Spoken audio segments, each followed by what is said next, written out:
Not every love story belongs to the living. There's a certain kind of romance you can't manufacture.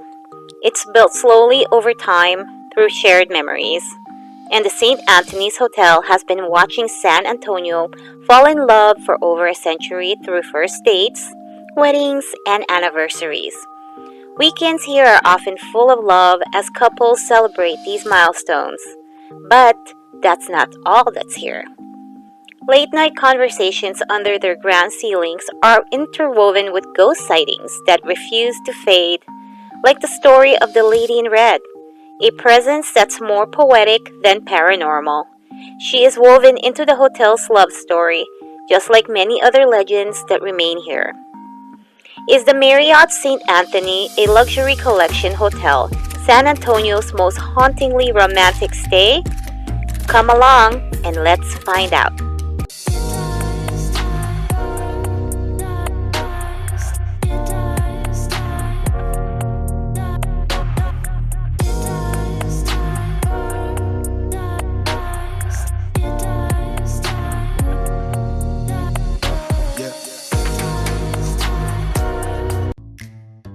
I came to San Antonio mainly to run the Rock and Roll Half Marathon, which happens in December. I ran with a group that sponsored me.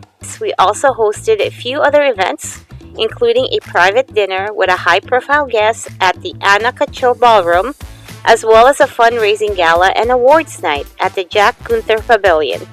I was in town for about a week, and in that time, I got to know San Antonio more intimately.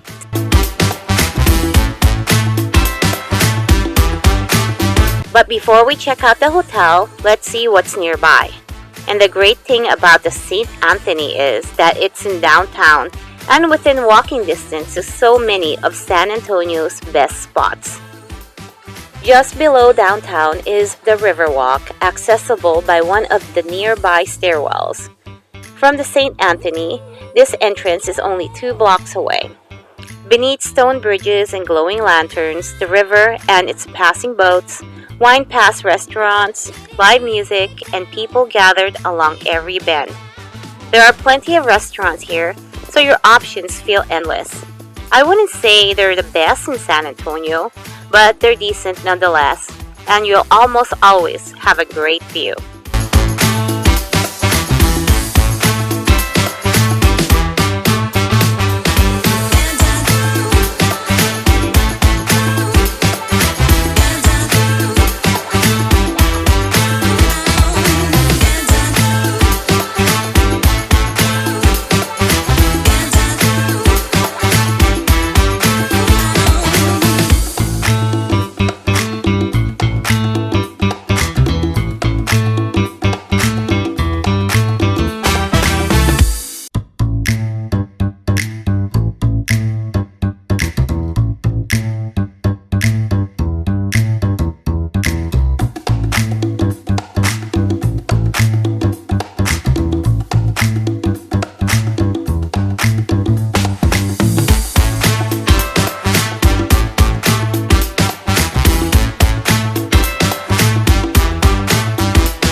And you can't come to San Antonio and not see the Alamo, the city's most famous landmark. From the hotel, this is about 3 blocks away. It's smaller than most people expect, but what it represents feels much bigger. This is where, in 1836, a small group of Texan defenders held their ground for 13 days against the much larger Mexican army. Names like Davy Crockett and James Bowie are tied to this place. The Alamo is a story of resistance and loyalty. The Texas General Land Office maintained this monument museum and its surrounding garden areas and allows the public to view it for free. You do have to get a ticket to enter, which has an entry time.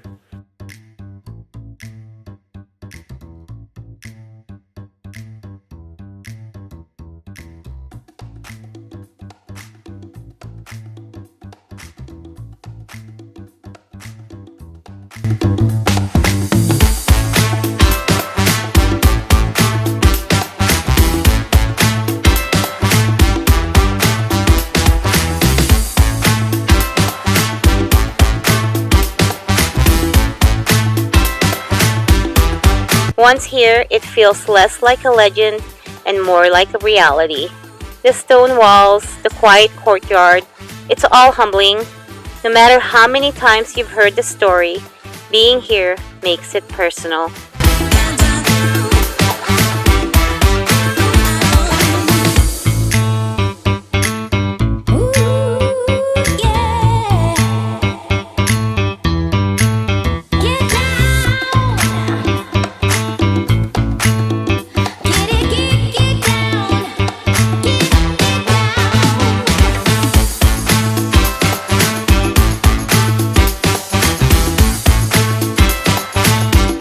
At the building next to the hotel is my favorite bakery in town, La Panaderia.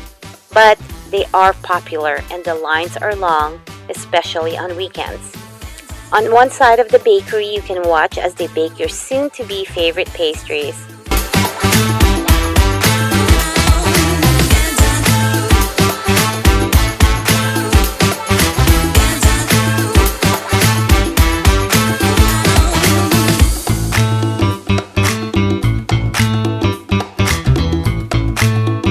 They have a wide selection of baked goods, but what I really like are their conchas, as I don't often get to have them near home.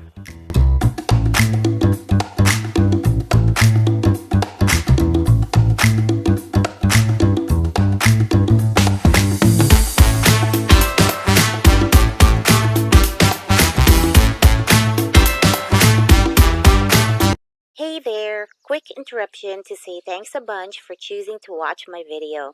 You're awesome! I'm Sherry, and I've been wandering the world since 2010, turning my travel site, Colorful Footsteps, into a brand new YouTube channel. Here, it's all about superlative trips, eats, and stays. If you're enjoying this video or found it helpful, please leave a like or a comment, and maybe you'll even subscribe someday. See you again, okay? Now back to the video. The St. Anthony Hotel is named after the city it calls home, and is named after St. Anthony of Padua, a 13th century Franciscan friar recognized as the city's patron saint. Since I'm here for about a week, I was given their standard room facing Travis Park. One of my favorite features of this room is its entry foyer. It separates anyone outside from directly walking into your personal space and prevents a line of sight to your bed. The bathroom is clean and updated. It has a double sink and is always well stocked.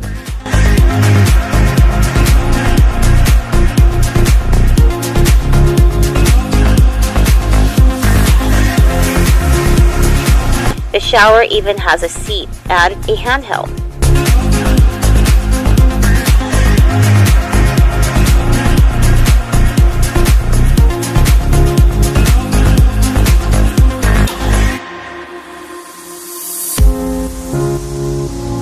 Another feature I love is this water closet area.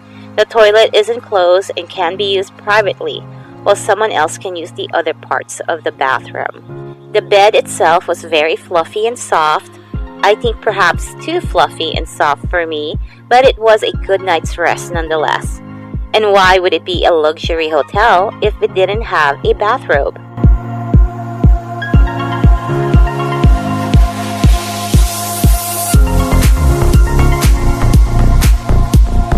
I think the best and worst thing for me is the fact that the room faces Travis Park. On face value, it's probably the hotel's best view.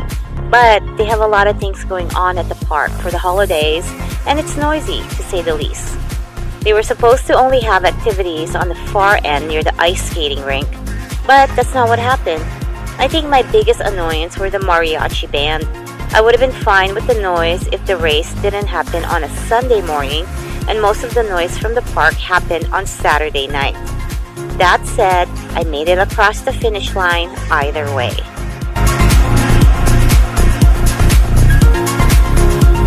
The common areas of the hotel are well appointed and have a romantic feel to them. Weirdly enough, there were hardly anyone who used the public spaces, like here at the library. And I know the hotel is almost booked to capacity too. Where are the other guests? Are they trying to avoid all the paranormal presence in these areas? I imagine this place would be a nice spot to hang out during summertime.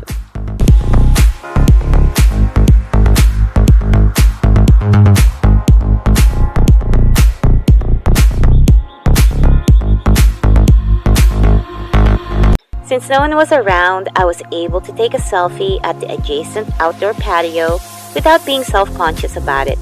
Cheese!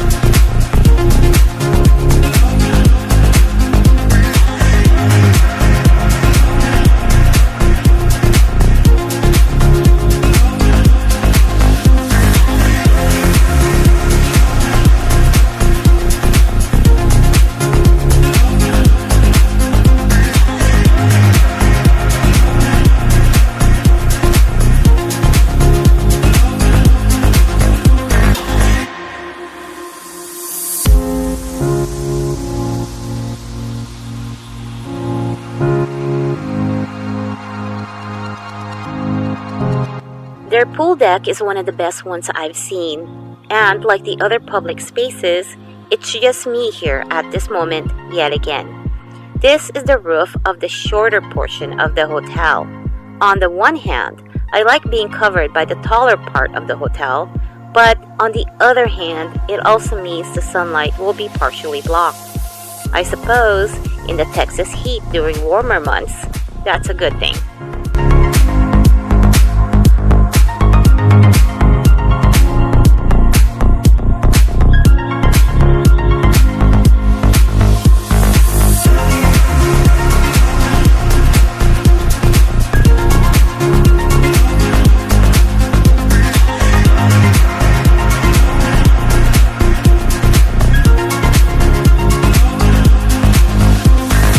It's a nice view from up here of downtown San Antonio.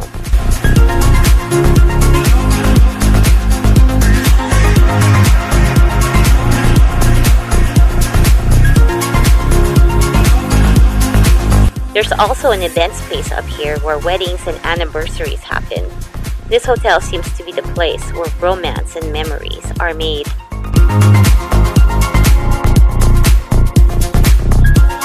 Back inside at the lobby level in its old world grandeur are the hotel restaurants and bar.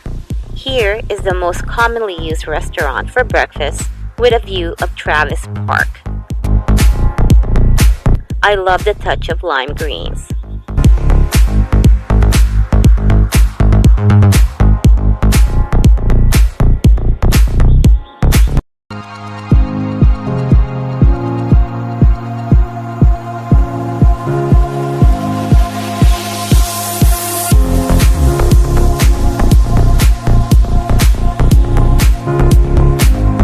Apparently, this is the place where the lady in red has been seen most often. Will you be afraid?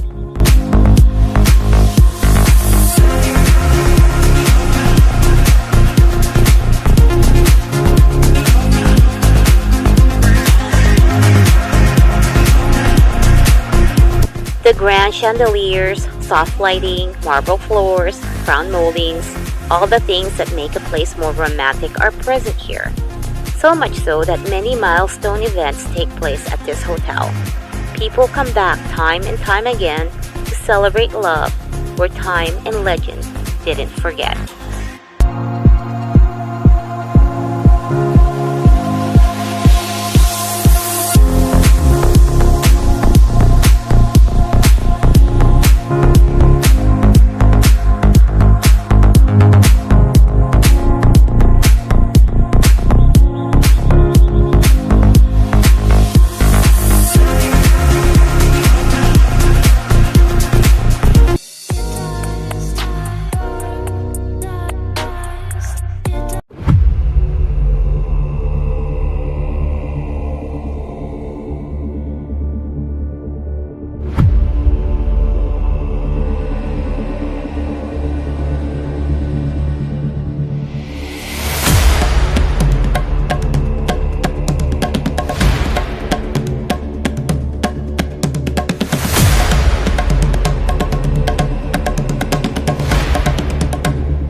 I woke up at around 3 a.m. as a habit from my elderly dog. If you know, you know. And so I decided to walk the hotel to see how haunted it really might be. Isn't this the witching hour after all? And how creepy were those black and white photos of random people in the hallways?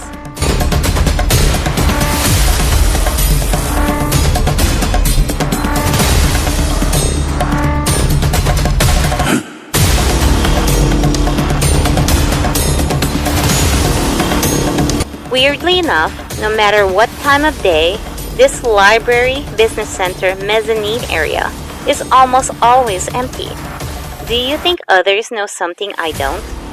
If I were a ghost, I'd like to do my hauntings here.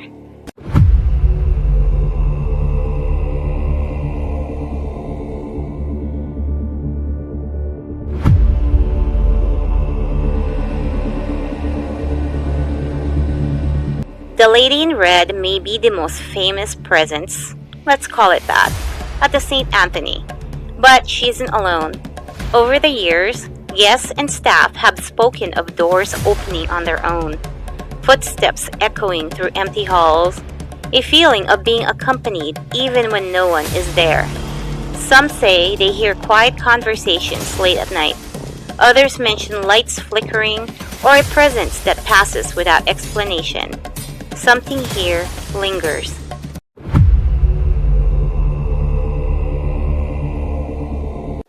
They say this legendary private club inside the hotel was where San Antonio's elite once dined, swam, and socialized. Staff in the former men's locker room and pool area have reported hearing disembodied voices, as if conversations were still happening long after the club closed.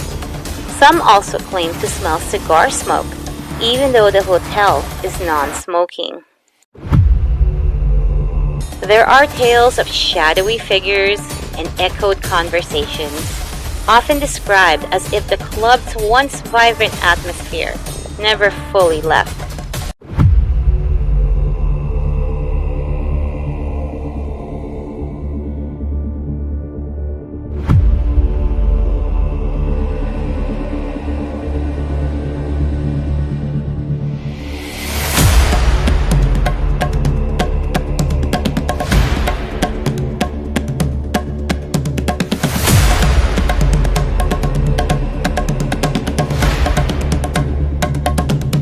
The darker common areas and unusual decor make the space feel regal, but they also add an unmistakable sense of creepiness.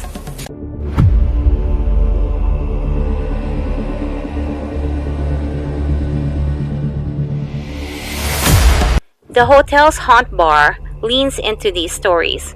Every signature drink is named after a spirit or tale associated with the hotel. That is including the Lady in Red and other figures drawn from its haunting lore.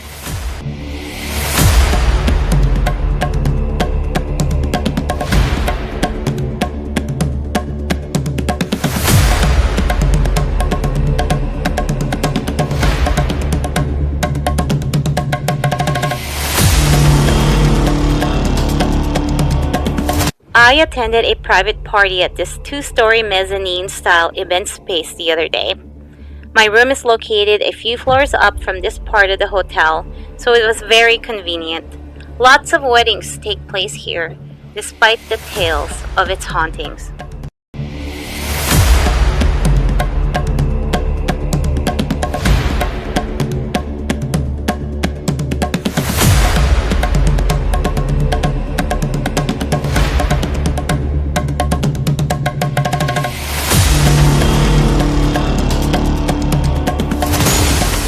There's something about old world grandeur. At the St. Anthony, it lives in the soaring ceilings, the ornate details, and the quiet confidence of a hotel that has seen generations pass through its doors. The marble, the chandeliers, and dimly lit corridors don't just suggest elegance, they also carry memories.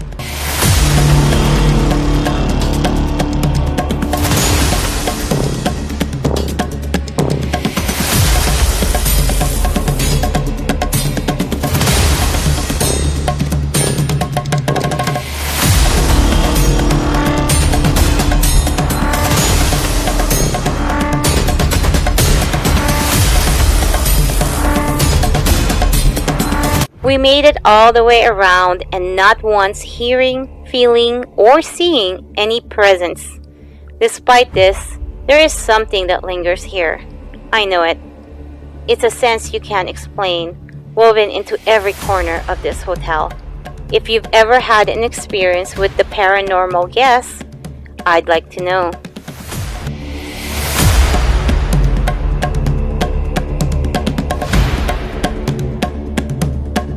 And just for good measure, I checked their gym. To no one's surprise, no one alive or otherwise is here either.